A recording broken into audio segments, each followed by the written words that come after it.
ഒരു ചിരി ആഷ്ടിക്കുണ്ട്, ഒരു ഭയങ്കരമായ ചിരി. എന്തുകൊണ്ടാണ് ഈ ചിരിയുടെ ഒരു സീക്രട്ട് എന്ന്? ചിരിയുടെ സീക്രട്ട് എന്ന് പറഞ്ഞാൽ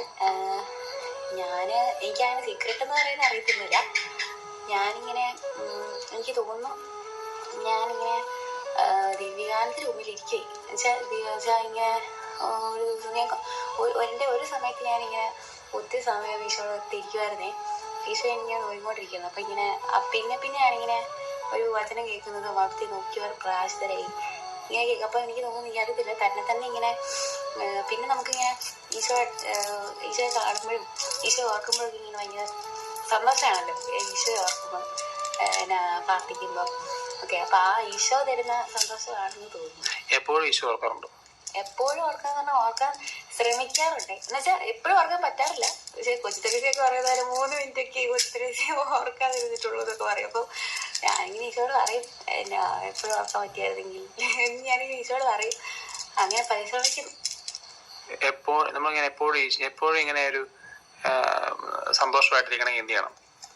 ഈശോ അടുത്തിരുന്നാൽ മതി. അവിടത്തോടു കൂടി ഇരുന്നാൽ അവിടെ നമ്മളോട് കൂടി ഇരിക്കുന്നതാണോ. അപ്പം ഞാനിങ്ങനെ ഈശോയോട് കൂടെ ചേർന്നിരിക്കാൻ നോക്കാൻ ശ്രമിക്കുക. അപ്പം അങ്ങനെ ഇരിക്കുമ്പോൾ നമ്മൾ എല്ലാ ദിവസവും കുർബാനയ്ക്ക് പോകാതിരിക്കാൻ പറ്റത്തില്ല. കുമ്പസാരിച്ച് അങ്ങനെ ഈശോയുടെ കൂടെ ഇരുന്ന് ഈശോയുടെ കൂടെ ഇരിക്കാന്ന് പറഞ്ഞാൽ ഈശോയുടെ കൂടെ ഇരിക്കുന്ന പറയുമ്പോൾ നമ്മൾ ഇപ്പം എന്നെ പേഴ്സണലി എനിക്കൊരു ധ്യാനം കൂടിയാണ് എനിക്കൊരു ഈശോയുടെ സ്നേഹം അനുഭവിക്കാൻ പറ്റിയതൊക്കെ. അപ്പം എനിക്കൊരു ദിവ്യകാരണമായിട്ടൊരു ഒരു അട്രാക്ഷനുണ്ട്. അപ്പം എനിക്ക് എന്നെ സംബന്ധിച്ച് ഞാൻ ഈശോയുടെ അടുത്ത് ഇരിക്കാൻ തുടങ്ങിയത് ദിവ്യാനത്തിന് മുമ്പ് ഇരിക്കാൻ തുടങ്ങിയ പിന്നെയാണ്. അത് കഴിഞ്ഞാൽ പിന്നെയാണ് എല്ലാ ദിവസവും കുർബാനയ്ക്ക് പോകണം, കുമ്പസാരിക്കണം, പേഴ്സപ്പയർ ചെയ്യണം എന്നൊക്കെ ഞാൻ ഇങ്ങനെ അറിയുന്നതും പിന്നെ ബൈബിൾ വായിക്കാൻ തുടങ്ങുന്നതും ഒക്കെ. അപ്പം അതായത് നമ്മൾ തമ്പുരാനായിട്ട് അടുക്കണം എന്നുണ്ടെങ്കിൽ അല്ലെങ്കിൽ കുർബാനയെ കൂടുതൽ അല്ലെങ്കിൽ വചനം വായിക്കാൻ തുടങ്ങണം എന്നൊക്കെ ഉണ്ടെങ്കിൽ നമ്മൾ ആദ്യം കർത്താവിൻ്റെ അടുത്ത് കുറേ നേരം ഇരിക്കണം. അത് ഒരു ബന്ധം ഉണ്ടാവണം.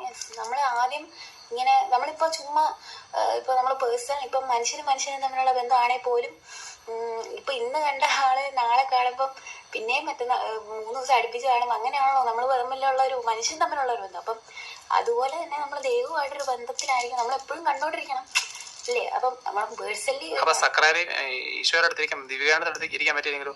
ദിവ്യാനത്തിന് മുമ്പ് ഇരിക്കാൻ പറ്റിയില്ലെങ്കിൽ അത് പറ്റുന്ന സാഹചര്യമാണ് ഇരിക്കാൻ പറ്റിയില്ലെങ്കിൽ നമ്മുടെ കയ്യിൽ ബൈബിൾ ഉണ്ടല്ലോ. ഈശോ തന്നെയാണല്ലോ. ദിവ്യാനത്തിൽ ഈശോ തന്നെ ഈസ് ഈക്വൽ ടു ബൈബിൾ അങ്ങനെയാണ്.